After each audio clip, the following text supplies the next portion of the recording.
A Colourful Psyche, Symbolism and the Complex Female Mind in the work of John Everett Millais.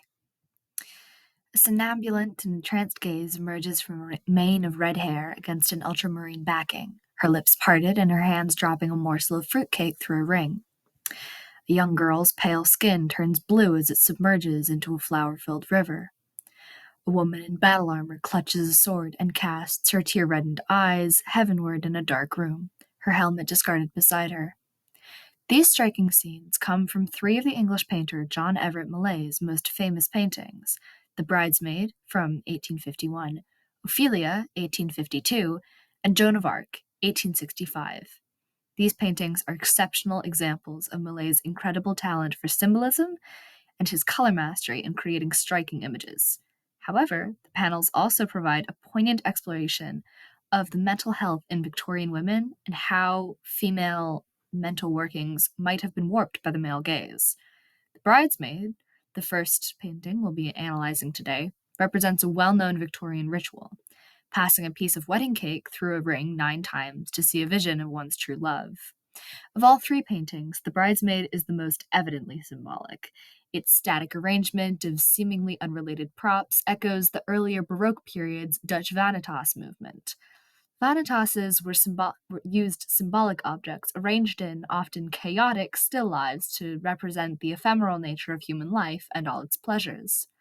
The genre's name is derived from the opening lines of Ecclesiastes: "Vanity of vanities, saith the preacher, vanity of vanities, all is vanity." And the paintings, accordingly, often have strong religious undertones, such as this piece featuring an eagle-winged angel and gold clock shaped like a cathedral. Vanitas paintings are also closely related to memento moris, Latin for remember you will die, whose cynical aim is to remind their viewer of their own mortality. This resemblance creates a strange dissonance in the painting between the joyful, bright colors and floral motifs and the pervading sense of fleeting happiness. The Bridesmaid features similar religious references to the Vanitas and to memento mori. The silver censer to the woman's left is similar to those used in Catholic ceremonies. Some of the other props in the painting also allude to, if not outright religious imagery, values heavily influenced by Western Christian doctrine. The orange blossom on the woman's chest represents her virginity and is tied with a white ribbon, another symbol of chastity. Her hair is worn down, as children would have kept it, showing her to be unmarried and likely still living at home under the influence of her parents. The woman's face is completely blank. While the clear implication of the work is that she is merely entranced by the visage of her true love, the viewer is left to wonder if there may be a deeper interpretation. The bridesmaid is surrounded by a dense blue border, almost claustrophobic in the harsh outline it draws along the woman's hair. Blue often symbolizes melancholy in art, and its oppressive presence in the painting might mirror its oppressive presence in the woman's thoughts. While the bridesmaid, chaste, pure, and hopeful, dotes on an unseen bride, she is condemned in silence to reflect on her own lack of love and how fleeting her youth might prove. This narrative might give us a better understanding of the depth of Millais' symbolism, as well as provide more nuanced understanding of the bridesmaid as a character with emotional depth, something often lacking in men's representations of women. Our next painting, Joan of Arc, expands significantly on the religious themes touched on in The Bridesmaid. In it, a young Joan of Arc, clothed from thigh up in battle armor, kneels with her sword gripped between her hands. The saint's eyes are tilted upward into an unseen light which illuminates only her in the darkly paneled room. Her skirt is a deep blood red and her eyes are ruddy and wet as though from crying. Joan of Arc was a Catholic saint, martyred at only 19 after leading the French king through war-torn France to a safe coronation. Though she had not yet been canonized at the time of Millais' painting, Joan of Arc was a potent religious symbol nonetheless of a woman who places the needs of others before her own in the most noble and deadly sense. Not only is the red of her skirt a possible symbol of her courage and sacrifice, both sentiments commonly associated with the color, but her vulnerability in the scene Millais depicts is also telling.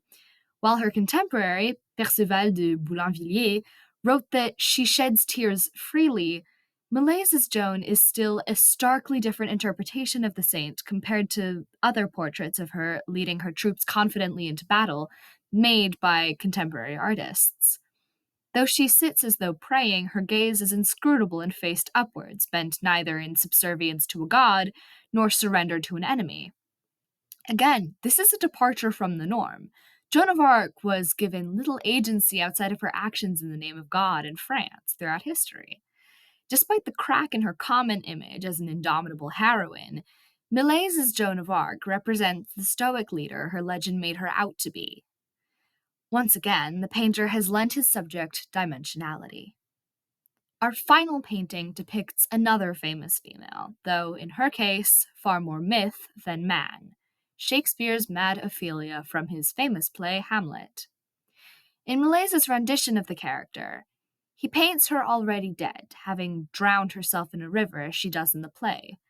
He has captured her adrift, orange-hued skin only just beginning to turn blue in the water. Her iconic fantastical garlands, which she gathered for herself to share with her brother and her court at the height of her madness, float in disarray around her. These flowers, like the bridesmaid's ring ritual, are well-known symbols of Ophelia's thoughts and hopes before her death. In the play, she gives bunches of these flowers to her brother Laertes, saying, "There's rosemary, that's for remembrance. Pray, love, remember, and there is pansies, that's for thoughts. There's fennel for you, and columbines, there's rue for you, and here's some for me. I would give you some violets, but they all withered when my father died." Floriography, or the decoding of messages in flowers, as Ophelia does here in this scene for Laertes, has a common skill amidst Victorian women, likening the tragic heroine that Millais' own contemporaries depict to the women he would have been surrounded by in everyday life. In addition to rosemary and pansies, Ophelia's flowers are as follows: fennel for adultery, columbines for deceived or faithless lovers, rue for adultery or regret, daisies for innocence, and violets for modesty and faithfulness, both of which she lost with the brutal murder of her father. As the bridesmaid is surrounded by emblems of her purity, Ophelia is quite the opposite. Her orange blossoms are symbolic of the Danish court's duplicity and her own unwilling, perhaps, but still important participation in its schemes. Though described in her life as a good and pure maiden, Ophelia's end is not so one-sided. Suicide is considered a sin in the Catholic Church, and it is only through her brother's dexterity that her muddy end is given any sort of proper burial. Millais does an excellent job of balancing madness and beauty, innocence and sin in his painting. His subject seems both completely at home and content with her watery grave, accepting her agency in her end, while her expression, as with all the paintings we've discussed, rests somewhere between happy, tragic, and totally blank. John Everett Millais' works are all incredibly striking pieces with beautifully rich and complex interpretations. This essay has only grazed the tip of the enormous iceberg that is artistic analysis, and I highly encourage my viewers to engage with their favorite pieces of art and join me down the rabbit hole. Until then, I hope that you have thoroughly enjoyed this video, that I might have imparted some sense of new knowledge or information, and I hope that you all have incredible lives until and if we meet again. That's all, and thank you so much for watching.